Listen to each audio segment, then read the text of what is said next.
It's the end of an era and the start of a new one, with part 14 of reading every X-Men comic ever.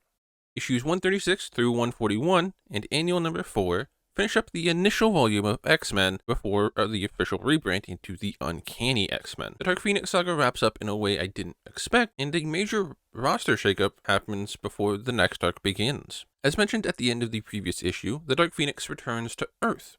The X-Men try and stop her, and they have a plan this time, but it goes as well as did the first time. Cyclops tries to talk her down, and it works until Chuck arrives to fuck it up by using force. And while he does save it by containing the Phoenix, that respite is only for a moment, as the coalition of space planets led by Lilandra has decided the Phoenix is too dangerous to be kept alive. In a bid to try and keep Jean alive, the X-Men challenge the aliens to what is essentially trial by combat, and unfortunately, the game was rigged from the start. Cyclops and Jean end up as the only two left, and once Cyclops goes down, the Phoenix is unleashed once more, and Jean finally understands what she needs to do to end this once and for all, and she sacrifices herself. In the aftermath of Jean's death, Cyclops leaves the X-Men as he wants to figure out who he is without them, and more importantly, without Jean. After all that, Nightcrawler gets a trip to hell for his 21st birthday to pay for his sin, and the X-Men have to get Doctor Strange to lend a hand to get him back. All ends up forgiven, and they all return home. If you could not tell, this was the annual.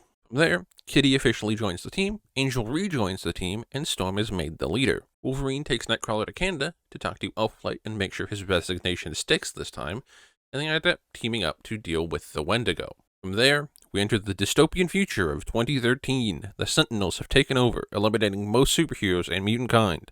The survivors try a daring plan, sending Kitty back in time mentally to change the past. That's right, everyone. It's time for Days of Future Past, or at least the beginning of it. Similarly to last time, quality of these issues varies a lot, but I wouldn't say any of them are bad. X-Men Annual number 4 and issue 140 both get 6 out of 10.